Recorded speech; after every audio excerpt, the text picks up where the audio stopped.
Hello guys, welcome to Samir Patel Public School. How are you friends?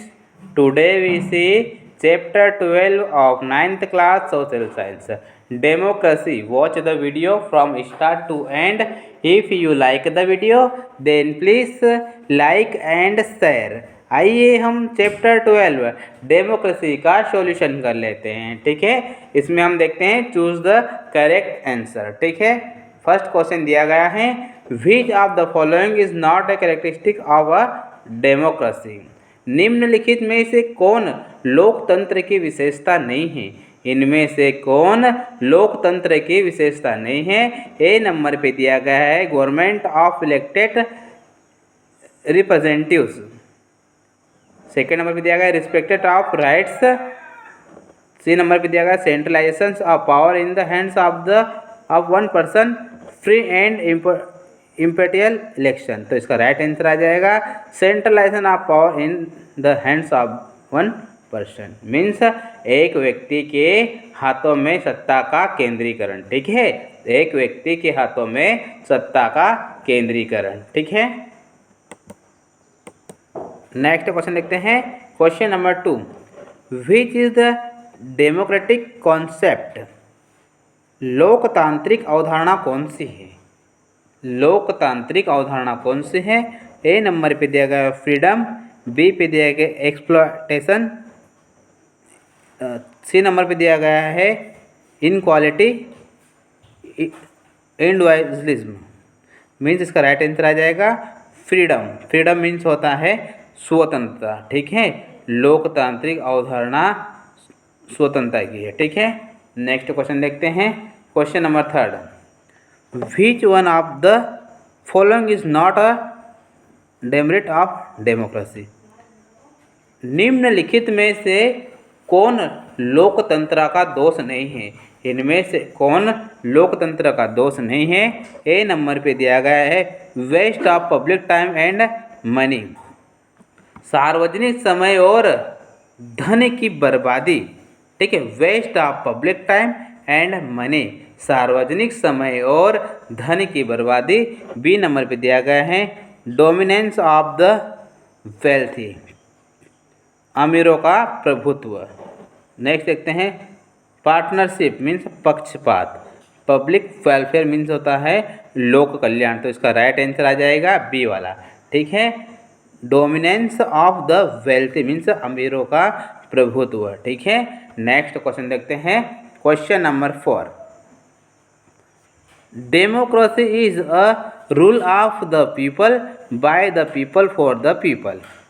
लोकतंत्र जनता का जनता द्वारा जनता के लिए शासन है। लोकतंत्र जनता का जनता द्वारा जनता के लिए शासन है। ए नंबर पे दिया गया है मैकेवेल, बी पे दिया गया है लिंकन, रूश, हाउट्स। तो इसका राइट आंसर आ जाएगा हाउट्स। ठीक है, नेक्स्ट क्वेश्चन देखते हैं, फिल इन द ब्लैंक्स। ठीक है, अब हम इसके फिल इन द ब्लैंक्स देखते हैं। ए नंबर पे दिया गया है अरस्तु has called democracy as the dash dash. अरस्तु ने लोकतंत्र को डैश डैश कहा है। अरस्तु ने लोकतंत्र को डैश डैश कहा है। तो हमें यहाँ ब्लैंक जगह पर राइट करना है रूल ऑफ मैनी। ठीक है, नेक्स्ट देखते हैं, the propounders of communism was dash dash and dash dash. साम्यवाद के प्रणेता और थे। तो हमें यहाँ पर राइट करना है करीब मार्क्स एंड लेनिन। ठीक है, नेक्स्ट देखते हैं, a dash dash constitute is essential for successful democracy. एक संविधान सफल लोकतंत्र के लिए आवश्यक है। एक संविधान सफल लोकतंत्र के लिए आवश्यक है। तो हमें यहाँ पर राइट करना है राइट हैंड। ठीक है, एक राइट हैंड संविधान लोकतंत्र के लिए आवश्यक है। ठीक है, देख सकते हैं, there is a wastage of dash dash and dash dash in democracy. लोकतंत्र में time and money in democracy. ठीक है, लोकतंत्र में टाइम और मनी का अपव्यय होता है। ठीक है, अब हम इसके शॉर्ट क्वेश्चन देख लेते हैं। Question number first, what has been mentioned with reference to democracy in the later Vedic period?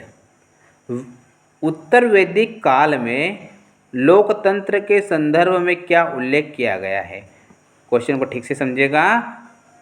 What has been mentioned with reference to democracy in the later Vedic periods? उत्तर वैदिक काल में लोकतंत्र के संदर्भ में क्या उल्लेख किया गया है? इसका आंसर आ जाएगा, ड्यूरिंग द लेटर वैदिक periods the Republican form of government and local self governing institute were prevent. वैदिक काल के दौरान सरकार के गणतांत्रिक स्वरूप और स्थानीय स्वशासित संस्थाएं प्रचलित थी। ठीक है, नेक्स्ट क्वेश्चन देखते हैं। Question number 2, what was the basic unit of administration in ancient India? प्राचीन भारत में प्रशासन की मूल इकाई क्या है? ठीक है, प्राचीन भारत में प्रशासन की मूल इकाई क्या है? इसका आंसर आएगा, इन ancient India the basic unit of administration was panchayat. प्राचीन भारत में प्रशासन की मूल इकाई पंचायत थी। ठीक है, प्राचीन भारत में प्रशासन की मूल इकाई पंचायत थी। नेक्स्ट क्वेश्चन देखते हैं। Question number 3, what right does the Marxist principle of democracy ले emphasis on?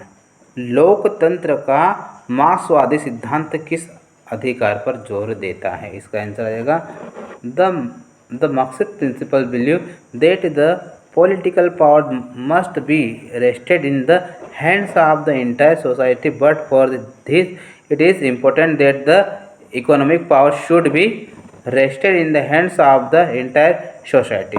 This principle lays emphasis on a classless and state society. मार्क्सवादी सिद्धांत का मानना है कि राजनीतिक सत्ता पूरे समाज के हाथों में होनी चाहिए। ठीक है, राजनीतिक सत्ता पूरे समाज के हाथों में होनी चाहिए। इसके लिए जरूरी है कि आर्थिक शक्ति पूरे समाज के हाथों में हो। ठीक है, इसके लिए जरूरी है कि आर्थिक शक्ति पूरे समाज के हाथों में होनी चाहिए। यह सिद्धांत एक वर्गहीन और राज्यविहीन समाज पर जोर देता है। ठीक है, नेक्स्ट क्वेश्चन देखते हैं। Question number first, right any two definitions explaining the meaning of democracy. लोकतंत्र का अर्थ स्पष्ट करते हुए कोई 2 परिभाषाएं लिखी, मीन्स डेफिनेशन बताना है। ठीक है, इसका आंसर आ जाएगा, democracy is a government of the people by the people and for the people. लोकतंत्र जनता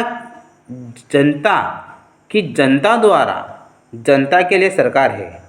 ठीक है, सेकेंड पॉइंट देखते हैं, democracy is a form of government where the ruling community is a comparatively bigger part of the entire nation.